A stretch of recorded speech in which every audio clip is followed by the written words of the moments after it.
Le ministre ivoirien de la Communication, de l'Économie numérique, de la Poste a visité ce lundi les différents opérateurs de téléphonie mobile. Objectif, constater l'avancement du projet d'identification des abonnés mobiles et Internet en Côte d'Ivoire. Un projet qui vise à renforcer la sécurité des utilisateurs. Le personnel de la Banque ivoirienne Versus Bank a échangé ses vues avec le directeur général Guy Coison. Diffuser la culture de l'évaluation en vue d'une meilleure appropriation par les populations, c'est l'objectif de Desival Café, un rendez-vous d'évaluation des projets qui a réuni secteur public, privé et société civile.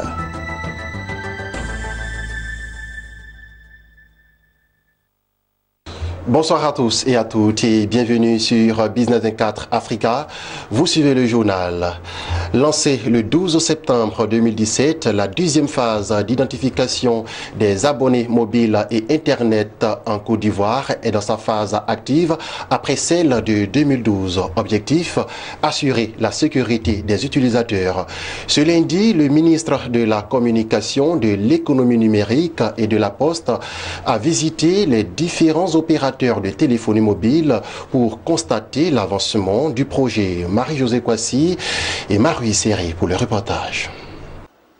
Tous les abonnés chez les différents opérateurs mobiles de Côte d'Ivoire doivent suivre cet exemple. Le ministre ivoirien de la Communication, de l'Économie numérique et de la Poste s'est fait réidentifier.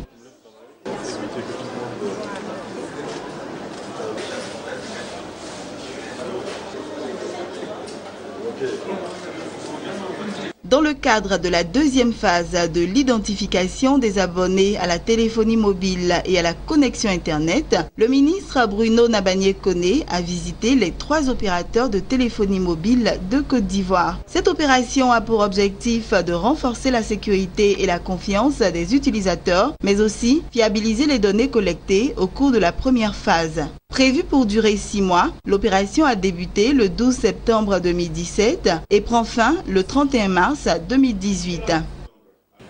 Nous sommes conscients que sans confiance, l'élan qui a été pris par notre pays risque malheureusement de s'essouffler. Nous avons pris un élan très important depuis 2011.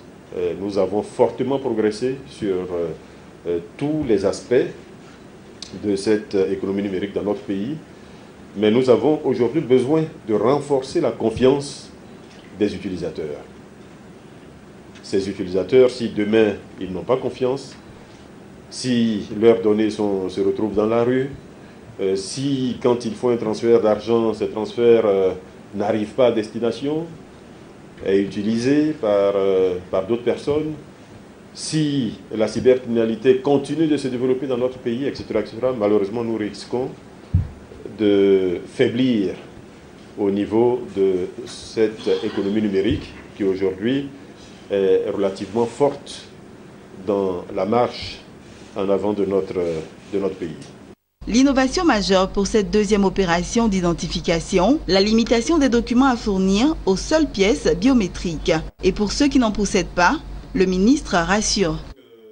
Pour les abonnés qui ne disposeraient pas de documents leur permettant d'établir un des titres biométriques valables pour l'identification avant la fin de l'opération, nous avons prévu que l'ONI, donc l'Office national d'identification, puisse délivrer un récépissé d'enrôlement biométrique. Ce récépissé est délivré selon une procédure allégée qui permet donc à l'abonné, à l'utilisateur des services, de pouvoir faire son opération d'identification. L'autre solution qui est mise à la disposition de ceux qui ne pourront pas recourir à cette solution, c'est de s'identifier via un garant qui, lui, dispose d'un document d'identification biométrique. L'un de ceux permis donc, par le décret du 22 mars 2017.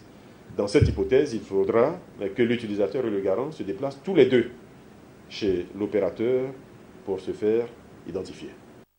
Selon Bruno Nabagné-Koné, la date limite de l'opération prévue le 31 mars 2018 ne sera pas prorogée. Les abonnés sont donc invités à se faire identifier dans le délai. Dans le cas contraire, ils encourent des sanctions allant jusqu'à la suspension de leur carte SIM. Dès le 2 avril 2018, tous les abonnés non identifiés conformément aux dispositions du décret du 22 mars 2017 ne pourront plus émettre d'appel. Nous le disons très clairement, ils seront donc mis en restriction d'appel. Ils pourront continuer de recevoir des appels pendant 2 mois, mais ils ne pourront plus émettre d'appel. Et à l'issue de ces 2 mois, s'ils ne sont toujours pas identifiés conformément au décret du 22 mars 2017, l'opérateur sera tenu d'interrompre les services. À ce jour, les 3 différents opérateurs ont réidentifié entre 7 et 40% de leurs clients. Il faut souligner que la deuxième phase de cette opération d'identification est conforme aux dispositions du décret du 22 mars 2017 applicable en matière d'identification des données des services de télécommunications de Côte d'Ivoire. Nous sommes dans le mois de janvier. Il est toujours possible de présenter ses vœux pour cette année 2018. Et c'est ce que le personnel de la Banque ivoirienne versus Bank a fait en organisant le week-end dernier sa traditionnelle cérémonie de présentation et d'échange de vœux avec le directeur général Guy Coisan. L'occasion était belle pour partager un moment de convivialité entre collègues, surtout que cette nouvelle année s'annonce sur de bons auspices en ce qui concerne le financement des PME. Jean-Charles Sibaï et Lawani Babatunde. Tous en orange. Le dress code était bien assorti pour la circonstance. La traditionnelle cérémonie d'échange de vœux entre le personnel de Versus Bank et son directeur général Guy Coisan a eu pour cadre l'Eden Golf Hotel du Cocody. L'occasion était belle pour partager un moment de bonheur entre collègues et exprimer la satisfaction des ressources humaines et du délégué du personnel quant au traitement des agents. Depuis votre nomination à Versus Bank, à la tête de notre institution, le personnel a noté une nette amélioration de la situation de notre banque et une augmentation significative de notre PNB. Et ce, malgré la rude concurrence et les nouveaux impératifs liés aux récentes réformes imposées par la BCEAO. Ce sont là des performances qui sont révélatrices de la qualité du management de la direction générale et dénotent du dynamisme, du professionnalisme et de l'enthousiasme de tout le personnel, car une ressource humaine ne peut donner le meilleur d'elle-même que si elle est accompagnée par un management fort et de qualité. En bon père de famille, vous savez, oui DG, vous savez vous occuper de nous, les Versus Bankers. On avait eu un événement assez important pour les membres de la mutuelle. C'était la signature de la convention entre Versus Bank et SAM pour le projet immobilier. Prenant la parole, le directeur général de Versus Bank, Guy Coisan, s'est aussi félicité de l'engagement des agents à la tâche. Il a une fois de plus rassuré sur son engagement à accompagner les petites et moyennes entreprises de Côte d'Ivoire. Nous devons garder le cap de la performance et du progrès, nonobstant les défis concurrentiels et le nouveau cadre réglementaire exigeant. C'est d'ailleurs ce que nous avons réaffirmé à notre séminaire stratégique de la semaine dernière. Nous savons nous adapter aux situations, quelles qu'elles soient, et nous saurons nous adapter à celles-là également. En effet, bien que provisoires, nos résultats au 31 décembre 2017 sont relativement satisfaisants. Nos objectifs de produits nets bancaires, de résultats bruts d'exploitation, de coefficients d'exploitation et de résultats nets ont été quasiment réalisés. Notre image dans le milieu bancaire, et même au-delà, s'est renforcée à travers des distinctions, dont le prix de l'établissement le plus innovant en matière de financement des PME.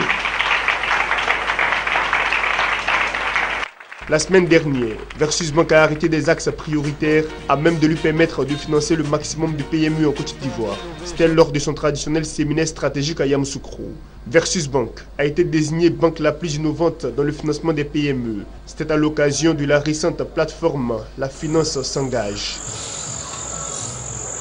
Parlons suivi, évaluation à présent. L'initiative ivoirienne pour l'évaluation a organisé récemment 2 Ival Café, un rendez-vous d'évaluation des projets au cours duquel des évaluateurs issus des secteurs publics, privés et de la société civile examinent les méthodes d'évaluation des programmes pays et des projets de développement. L'objectif visé est de diffuser la culture de l'évaluation en vue d'une meilleure appropriation par le population. Hervé Blayon et Marie Seri. Le concept d'évaluation a été exposé à cette rencontre par le conférencier cadre à la BAD, Banque africaine de développement. Il s'agit selon lui d'un exercice périodique d'analyse des résultats d'une intervention de développement. Cette intervention peut se décliner en un projet, un programme, une stratégie ou une politique publique. Aussi a-t-il souligné les axes d'intervention de l'établissement financier panafricain en Côte d'Ivoire.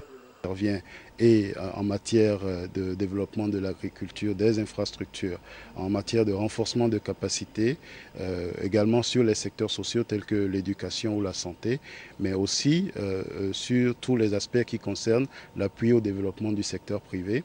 Et dans le cas spécifique de la Côte d'Ivoire, des efforts pour restaurer l'état de droit, ramener une certaine stabilité et améliorer les services publics aux populations, notamment depuis 2010. Les évaluateurs qui participent à cette édition de suivi-évaluation dénommée Eval Café conçoivent l'évaluation comme une communauté de partage et de renforcement des capacités des cadres. Leurs attentes sont nombreuses. J'attends d'inculquer un certain nombre de connaissances, notamment les méthodologies pour évaluer les programmes du pays. Aussi, nous avons la méthodologie pour pouvoir suivre de façon exacte l'évolution des programmes qui sont établis au sein de notre pays, la Côte d'Ivoire. Je suis intéressé particulièrement à ce Call for Paper de Eval en ce qui concerne la formation en évaluation, parce qu'on sait aussi bien au niveau privé, c'est-à-dire des entreprises, qu'au niveau public, c'est-à-dire les programmes étatiques, l'évaluation c'est un pan assez important et qui manque à nos différents programmes et projets. Donc je vais m'approprier les outils d'évaluation en tant qu'économiste et cela va m'aider à jouer ma contribution au niveau de mon pays en ce qui concerne l'évaluation des programmes publics. Je remercie Eval pour une telle initiative qui nous permet, nous les évaluateurs émergents, de pouvoir renforcer nos capacités. Voilà. Et nos attentes, c'est de pouvoir former de plus en plus les jeunes. Voilà, sur ces questions d'évaluation de programmes pays. Voilà, c'est pourquoi nous saluons justement cette belle initiative. Au cours de cette session de renforcement des capacités, le président de Eval, structure initiatrice de la rencontre, a situé le cadre de ce rendez-vous d'échange sur l'évaluation. Cette session intitulée Eval Café rentre dans le programme global de l'agenda 2016-2020 de Eval Partnet, qui est l'initiative internationale de promotion de l'évaluation. Et comme vous avez pu, n'est-ce pas, le constater, les questions d'évaluation se discutent dans les grandes conférences, mais également aussi dans les grands bureaux. Et dans ce programme 2016-2020 de ValPartNet, ils ont bien voulu rapprocher les échanges sur l'évaluation, en tout cas pour un accès à toute la population. Eval, l'initiative ivoirienne pour l'évaluation, a été fondée en 2014. Elle a pour objet de créer un cadre de réflexion, de partage, d'échange et de promotion de l'évaluation comme outil d'aide de performance dans la mise en œuvre des projets, des programmes et des politiques publiques. Chants, danse et échange de vœux ont meublé le culte de la rédemption qui a sanctionné ce dimanche à Abidjan le séminaire de formation des formateurs de l'église du christianisme céleste. Il s'est agi de donner un dynamisme nouveau à l'évolution de cette confession religieuse africaine révélée le 22 septembre 1947. Jérémy Aouré, Lignon Gilbert. Paroisse Mère Saint-Raphaël de Vridi. Ici, pendant 3 jours, s'est déroulé du 24 au 26 janvier un séminaire de formation des formateurs de l'église du christianisme céleste venu du district d'Abidjan et de l'intérieur du pays. Ce dernier sabbat du mois de janvier 2018, le culte de la rédemption offre à tous les participants une occasion de dire merci à Dieu pour ce moment de renforcement de capacité des dignitaires dans le sens de l'évolution de l'église du christianisme céleste, longtemps proie des querelles inutiles. Apprendre et connaître. Le pardon, la justice et l'unité ont été les enseignements reçus du révérend Eddie Moublin Jacob, pasteur national et seul Ivoirien ayant vécu des années durant aux côtés du fondateur Samuel Biléou Ochofa de son vivant.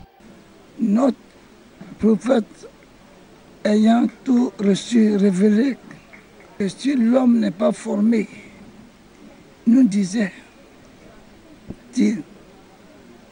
alors il devient dangereux. Il y a des fidèles qui sont maintenant chauds. Ils veulent connaître l'Église réellement, sans être dans le paganisme, sans être dans le syncrétisme. Eh bien, c'est à ceux-là qu'on forme et puis on fait le culte pour qu'ils voient la véracité. C'est pour ça qu'on a formé nos dévanciers 3 jours. Quand on formait les vœux, le dernier dimanche du mois de janvier, on avait une prière pour demander à Dieu pardonne nos fautes, qu'il nous pardonne nos péchés, pour que nos vœux que nous n'avons pu faire, que le pardon des péchés doit faire en sorte que les prières soient exaucées. Donc sur le thème, à Côte d'Ivoire, on doit pouvoir mettre la paix dans le pays, se supporter. Et entre nous, ceux qui veulent s'imposer, parce qu'ils ont cela, on ne dit pas des paroles. Il faut montrer que la soldation bénéfique que Dieu a envoyée sur la terre, c'est la paix. Venus de partout en Côte d'Ivoire, les participants à ce séminaire ne cachent pas leur joie et fierté d'avoir appris les fondements de leur confession. On nous a édifiés sur les institutions de l'Église. Et après cela, ils nous ont encore édifiés sur la manière de prier. Et pour finir, il nous a enseigné sur les différentes manières de faire les cultes principaux de notre Église. Avec les 3 facteurs, je pense que nous qui l'avons formé, nous sommes en mesure de former les autres frères qui sont dans les autres contrées qui n'ont pas pu être présents. Le séminaire que nous avons organisé, beaucoup de choses nous ont été enseignées. Donc aujourd'hui, grâce à ce séminaire, nous savons comment recevoir un fidèle qui vient pour la première fois. Et il a démontré d'autres cérémonies qui peuvent nous soutenir en tant que chef. Donc pour une première, vraiment, nous partons très rassurés et très heureux. Au total, 17 fidèles ont reçu une onction spéciale à l'issue de la cérémonie au cours de laquelle les vœux de Nouvel An ont été formulés à l'endroit du pasteur national, le révérend pasteur Eddie Moublin Jacob, chef du diocèse de Côte d'Ivoire de l'église du christianisme céleste.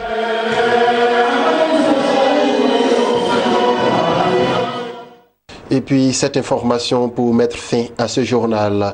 D'après le chef de l'État nigérien Mahamadou Issoufou, qui accordait une interview à la presse lors du sommet de l'Union africaine qui s'est achevé ce 29 à Addis Abeba en Éthiopie, le nouveau président en exercice de l'Union africaine, Paul Kagame, a convoqué une réunion extraordinaire des chefs d'État et de gouvernement du continent à Kigali, au Rwanda, le 21 mars 2018, en vue du lancement officiel de la zone de libre-échange continentale.